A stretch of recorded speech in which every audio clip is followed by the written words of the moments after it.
Hi, this is Jurgen Rasmussen speaking. Welcome to the Provocative Hypnosis vlog. Today I want to talk about my psychological illusion model to hypnosis and changework. After having seen clients professionally for 20 years, I'm recording this in December 2017, so next year will be my 21st year of seeing clients professionally. 8 of those having run a no change, no pay practice with so-called impossible clients, meaning people who had struck out in traditional forms of therapy, which is an excellent way to learn, by the way.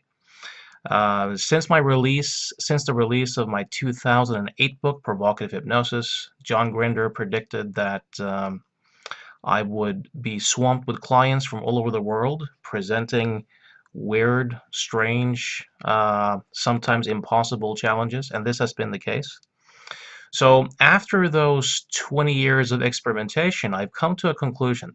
And the conclusion is that almost all of clients' problems that we call mental illness or psychological issues is really just them falling for some very simple psychological illusions and misunderstandings.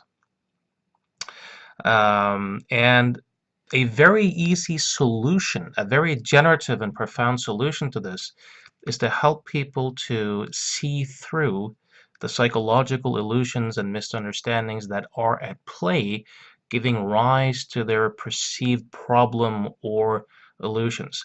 Let me give you an example of what I mean by this. There's a classic story in Buddhist texts about a guy who walks in the desert, and suddenly he sees a snake in front of him, and he responds with increasing heartbeats, higher blood pressure, sweaty palms, dry mouth, a feeling of nausea in the body, catastrophic thinking around being bitten. And but then he's able to take a second look at the snake. And as he takes a second look, he makes the discovery that it's actually not a snake, it's a rope. And the moment he sees that it's a rope, his whole embodied experience changes. The heartbeat goes down. The sweaty palms return to normal. The dryness in the mouth disappears. The catastrophic thinking automatically evaporates. Not as a result of a strategy or a tactic or forced positive thinking or an attempt to relax, but as a natural consequence of seeing through a psychological illusion. Now, since it's not actually a snake but a rope, that means that if you actually stop and look, you will discover that it's a rope. And once you discover, really discover that it's a rope, your experience will change. In my experience, this analogy is a very functional fit for most of the type of stuff that clients come in with. Clients think that they can feel the past and that they're traumatized by the past. They think that their feelings come from external events and objects. They think that a uncertain future is causing them a particular experience. Or they might think that they suffer from low self-esteem. Or they might think that they're addicted to some substance. Or they might think that their feelings really tell them something about other human beings. It seems that way, it looks that way, but it's not really the case.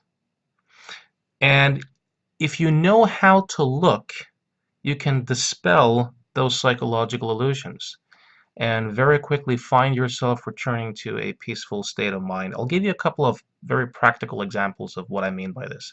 So, for example, when people struggle with anxiety, there's a perception that there's a threat in their own direct experience. There's a perception that there's a threat in their own internal direct experience. The threat isn't actually there. So that means that if the person knows how to look, meaning if you can guide the person to look for the threat and to have an embodied discovery that it's not actually there, then the anxiety will go away.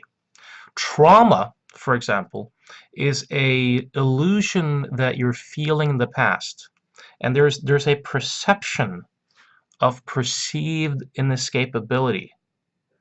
Now, you might have been in a situation once, if you're struggling with trauma, where you couldn't physically escape from something or someone. That might be the case. But today, the perceived inescapability in your actual experience is not actually there. Neither is the past that, or even the trauma that you think you're experiencing. But most people don't know how to look. So there are ways of guiding people through thought experiments, through paradoxes, through storytelling, where people can discover that what they thought was there is not really there. And that is bound to change their experience. This is, in my experience, also true for compulsions, most of what we call addictions, and for most of chronic pain and quite a few psychosomatic issues. So this has a wide-ranging application. Now, in terms of what this is, oh, and there's something else too. If you work as an agent of change, most of us are stuck in particular identities or self-concepts. So that means that most of us, most people in most jobs, and most of us who do change work are doing a second job that the client isn't really paying us to do. We're doing a second job that the client isn't really paying us to do. And that is a job very often of, appearing to be a good person, managing the client's expectations of us, being powerful, being confident, uh, attempting to protect a particular self-image or self-concept. We will often unconsciously project qualities onto the client that reinforce our own preferred identity and self-concept, and we'll do this without knowing about it. This takes up a lot of bandwidth. It generates anxiety, generates fears, it generates projections onto the client, which makes us less present with the client than we could be, and therefore often less effective and less relevant. So by seeing through the illusory nature of our self, our self-concepts, our identities, we can reduce this second job. This second job that takes up so much bandwidth. We can essentially fire ourselves from that second job so that we are completely present with the client in our actual job. And this has a tendency to result in us entering a flow state with the client and not necessarily doing hypnosis, but being hypnotic. So the framework for this is, my background is one of having done meditation since I was 13 years old in 1991. I've deeply explored NLP, both classic and new code. I've deeply explored the main schools of hypnosis. I've studied rational emotive behavior therapy, developmental psychology, and various forms of direct path, Dzogchen, Three Principles, the work of Byron Katie, so on and so forth. Now, so what I end up doing is using NLP and hypnosis tools as thought experiments designed to help people have embodied insights, not intellectual insights, but embodied insights into their own experience. The background in hypnosis and the study of hypnosis really helps you to prime your sessions, work with expectations, your storytelling. There's a way to set up the work in such a way that people are more likely to have actually felt embodied insights versus intellectual insights. This is where knowledge about hypnosis is essential. People in the NLP world and the spiritual worlds are often very blind to the power of suggestions. How many of their so-called pure discoveries are very, very much, in fact, influenced by suggestive factors. Um, Some of you might have studied various spiritual paths, meditation, three principles, um, but there's something about applying this in a clinical encounter. There's a huge difference between being a spiritual teacher or having a meditation practice and using this with live clients who might not necessarily be spiritually inclined, people who want to achieve a particular outcome, who are struggling with particular symptoms. So how to actually help people in that context, to adapt it to that context so that people can have changes relatively quickly, that is a different art form. The training in neurolinguistic programming has helped me to really look at the structure of subjective experience, and my in-depth study of developmental psychology has helped me understand how the selfing process actually evolves quite predictably over time, and how to kind of adapt the way I work to how the other person is selfing.